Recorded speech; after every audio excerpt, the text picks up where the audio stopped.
বাংলার এক প্রত্যন্ত গ্রাম, নাম তার শান্তিপুর। নামে শান্তি থাকলেও সেখানে ধর্মীয় কট্টরতা ও সংকীর্ণতার ছায়া ঘনিয়েছিল।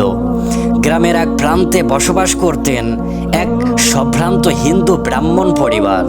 পরিবারের কর্তা ছিলেন পণ্ডিত রঘুনাথ চট্টোপাধ্যায়। তার একমাত্র সন্তান নাম সুনিতা।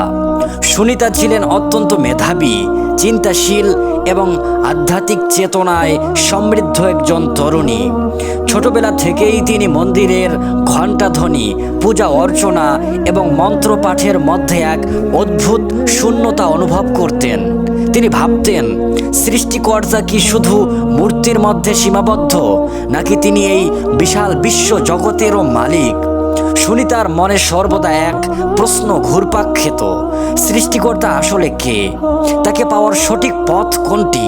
বাল্যকাল থেকেই তিনি বিভিন্ন ধর্মগ্রন্থ পাঠে আগ্রহী হয়ে উঠলেন।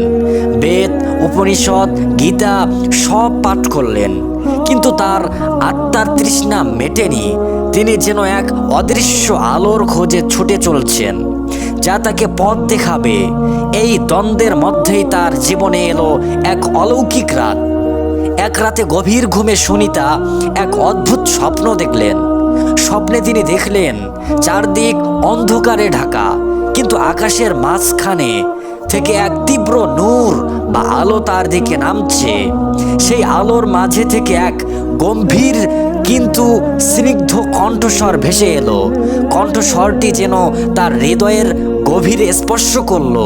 কণ্ঠস্বরটি বলল, হে সুনিতা, তুমি সত্যের খোঁজে ক্লান্ত? জেনে রাখো, আমি আল্লাহ রব্বুল আলামিন। আমি ছাড়া কোনো ইলাহ নাই। আমি একক, অদ্বিতীয়। আমাকে ছাড়া ইবাদতের কোনো যোগ্য বা সত্তা নেই। আর আমার সর্বশেষ বাণীবাহক, সর্বশেষ নবী হলেন হযরত মুহাম্মদ সাল্লাল্লাহু আলাইহি ওয়াসাল্লাম। তিনি শেষ সময়ের জন্য আমার পক্ষ থেকে মানব জাতির জন্য রহমত স্বরূপ। স্বপ্ন ভেঙে গেল। সুনিতা ঘামে ভেজা অবস্থায় বিছানায় উঠে বসলেন। তার হৃদয় ধড়ফড় করছিল, কিন্তু মনে এক অদ্ভুত শান্তি। স্বপ্নের কথাগুলো যেন তার মনের খোদাই করা অক্ষরের মতো গেঁথে গেল। তিনি বুঝতে পারলেন এটি কোনো সাধারণ স্বপ্ন নয়, এটি আল্লাহর পক্ষ থেকে সঠিক পথের দিশা। স্বপ্নের পর থেকে সুনিতার মন স্থির হয়ে গেল, কিন্তু তিনি বিবেকবান মানুষ, তাই তিনি কেবল স্বপ্নের উপর ভিত্তি করে সিদ্ধান্ত নিতে চাইলেন না। তিনি চাইলেন তার নিজের ধর্মগ্রন্থ এবং ভবিষ্যৎবাণীর সাথে এই স্বপ্নের মিল খুঁজে বের করতে। তিনি জানতেন হিন্দু শাস্ত্রে কল্কি অবতার এর আগমনের কথা বলা হয়েছে, যিনি কলিযুগের শেষ সত্য প্রতিষ্ঠা করবেন। সুনিতা গোপনে গ্রন্থাগারে গিয়ে প্রাচীন পুঁথি ও ভবিষ্যদ্বাণী সম্পর্কিত গ্রন্থগুলো ঘাঁটতে শুরু করলেন। গভীর গবেষণার পর তিনি এক চাঞ্চল্যকর তথ্য খুঁজে পেলেন। শাস্ত্রে বলা হয়েছে কল্কি অবতারের পিতার নাম হবে বিষ্ণুয়াস এবং মাতার নাম হবে সুমতি, আর তার দাদা হবেন সম্প্রদায়ের একজন নেতা বা গুরু। সুনিতা এই নামগুলোর ব্যুৎপত্তি নিয়ে ভাবতে শুরু করলেন। তিনি চিন্তা করলেন, বিষ্ণুয়াস শব্দের অর্থ কি? সংস্কৃত ও প্রাচীন ভাষার বিশ্লেষণে তিনি দেখলেন বিষ্ণু অর্থ সর্বব্যাপী সৃষ্টিকর্তা, আর যশ অর্থ দাস বা ভক্ত, অর্থাৎ বিষ্ণু ইয়াস বা বিষ্ণু দশ মানে হলো সৃষ্টিকর্তার দাস। তিনি মনে মনে ভাবলেন, আরবি ভাষায় সৃষ্টিকর্তা দাস বা আল্লাহর বান্দাকে কি বলা হয়? উত্তরটি তার মুখের ডগায় এলো, আব্দুল্লাহ।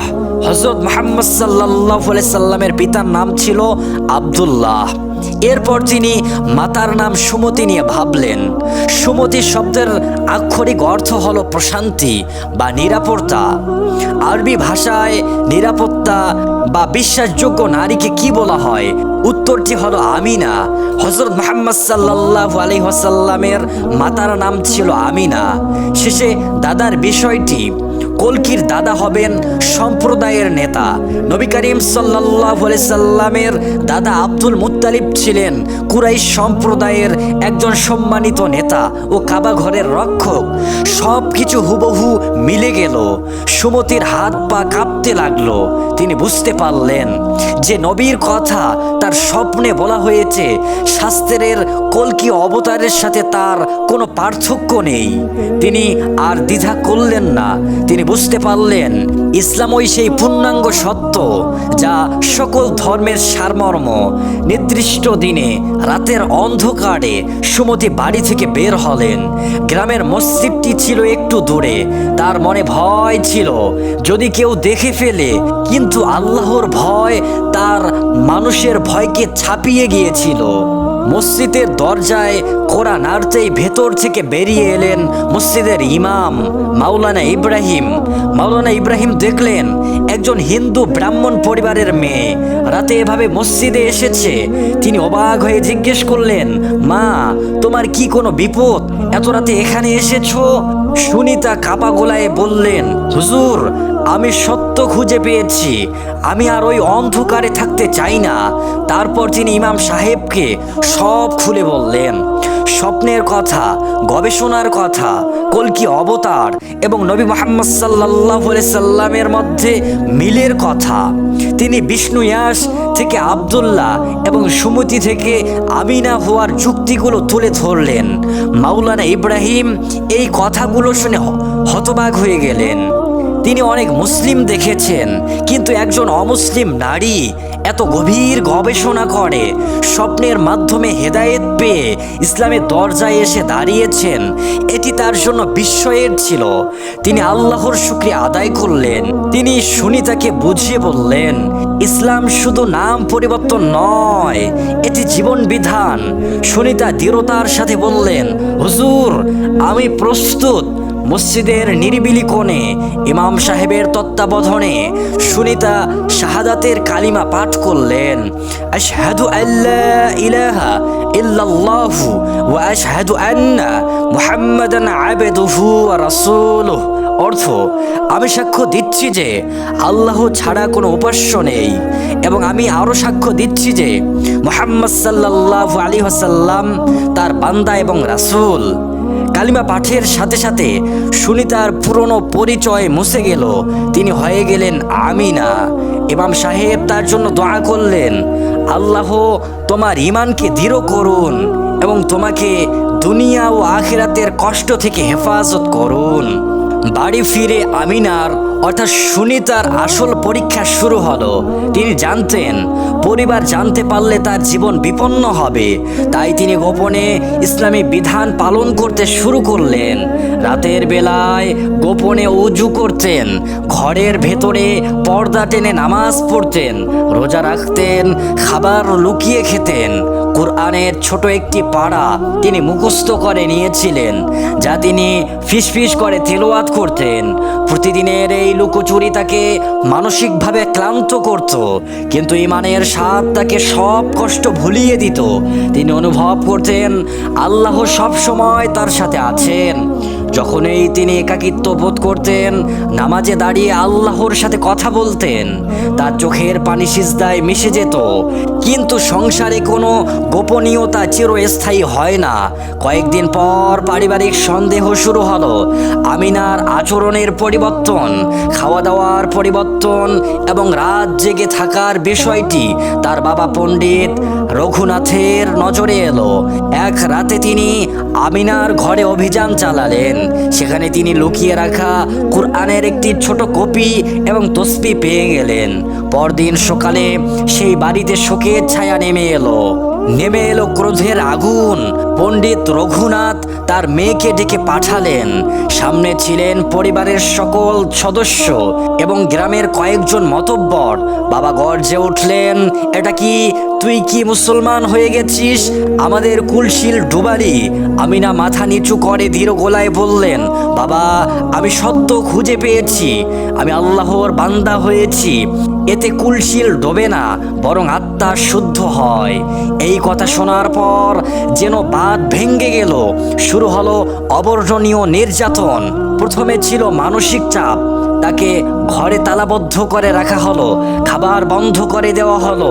বাবা মা কেঁদে আকুল হলেন, তুই যদি এই ধর্ম না ছাড়িস তবে আমরা তোকে মরেছি বলে ঘোষণা করব, তোর অস্তিত্ব মুছে যাবে।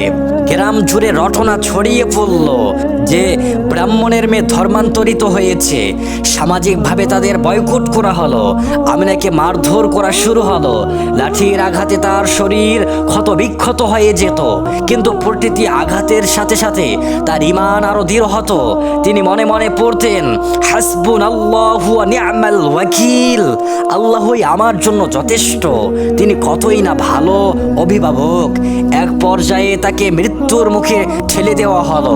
গ্রামের কিছু উগ্রবাদী সিদ্ধান্ত নিল তাকে প্রকাশ্যে শাস্তি দিতে হবে, কিন্তু আল্লাহর ইচ্ছা অন্যরকম ছিল। এই খবরটি গোপনে মসজিদের ইমাম মাওলানা ইব্রাহিমের কানে এলো। মাওলানা ইব্রাহিম জানতেন প্রকাশ্যে ঝগড়া করলে পরিস্থিতি আরো খারাপ হবে। তিনি গ্রামের কিছু বুদ্ধিজীবী এবং স্থানীয় প্রশাসনের একজন সৎ কর্মকর্তার সাহায্য নিলেন। তারা পরিবারকে বুঝালেন যে ধর্মীয় স্বাধীনতা মানুষের মৌলিক অধিকার, জোর করে ধর্ম পরিবর্তন করানো যায় না। যদি তাকে মারা হয় তবে আইনি জটিলতা তৈরি হবে। দীর্ঘ আলোচনার পর পরিবার বাধ্য হলো আমিনাকে ছেড়ে দিতে, তবে শর্ত দিল সে আর কখনো বাড়ির মুখ দেখবে না। তাকে পরিবার থেকে বিচ্ছিন্ন করে দেওয়া হলো। যখন আমিনা মসজিদে ফিরে এলেন তখন তার শরীরে বল নেই, পোশাক ছেঁড়া, শরীরে আঘাতের চিহ্ন, কিন্তু তার চোখে এক অদ্ভুত দ্যুতি। ইমাম সাহেব এবং স্থানীয় মুসলিমরা তাকে আপন করে নিলেন। তিনি ছিলেন এখন একজন শহীদা জীবিত, যিনি মৃত্যুর মুখোমুখি হয়েও ঈমান রক্ষা করেছেন। আমিনা এখন মসজিদের পাশেই একটি ছোট ঘরে থাকতেন। তিনি কুরআন শেখানোর কাজ শুরু করলেন। তার গল্প ছড়িয়ে পড়ল দূর দূরান্তে। অনেক সন্ধিস্যু মানুষ তার কাছে এসে ইসলাম সম্পর্কে জানতে চাইতো। তিনি বলতেন, আমি কোনো মহান মানুষ নই, আমি কেবল একজন পথিক যিনি সঠিক পথ খুঁজে পেয়েছেন। তার জীবন থেকে আমরা শিক্ষা পাই যে সত্যের পথ কণ্টকাকীর্ণ হতে পারে। পরিবার, সমাজ, এমনকি প্রাণের ভয় সব কিছু সত্যের পথে বাধা দাঁড়াতে পারে, কিন্তু যে আল্লাহর উপর ভরসা করে আল্লাহ তার জন্য অসম্ভবকে সম্ভব করে দেন। আমিনার সেই গবেষণা, সেই স্বপ্ন এবং সেই নির্যাতন সব কিছু প্রমাণ করল যে ইসলাম কেবল একটি ধর্ম নয়, এটি একটি জীবন দর্শন যা মানুষকে ভয়ের ঊর্ধ্বে উঠতে শেখায়। কল্কি অবতারের ভবিষ্যদ্বাণী থেকে শুরু করে নবী মুহাম্মদ সাল্লাল্লাহু আলাইহি সাল্লামের আগমন, সব কিছুই ছিল আল্লাহর পরিকল্পনার অংশ। আমিনা প্রায়ই ফজরের নামাজের পর আকাশের দিকে তাকিয়ে দোয়া করতেন, হে আল্লাহ, আমাকে এই ঈমানের উপর অটল রাখো, আমার পরিবারকেও হেদায়েত দাও। আমি দুনিয়ার কষ্ট সহ্য করতে প্রস্তুত, শুধু তোমার সন্তুষ্টি আর আখিরাতের মুক্তি আমাকে দান করো। গল্পটি আমাদের মনে করিয়ে দেয় হেদায়েত আল্লাহর হাতে, তিনি যাকে চান তাকে পথ দেখান। আমাদের কাজ হলো সত্যকে খোঁজা এবং সত্যের পথে পাওয়া মাত্র তা মেনে নেওয়া, যত বড় মূল্যই কেন না দিতে হয়। কারণ দুনিয়ার জীবন ক্ষণস্থায়ী, কিন্তু আখিরাতের জীবন চিরস্থায়ী।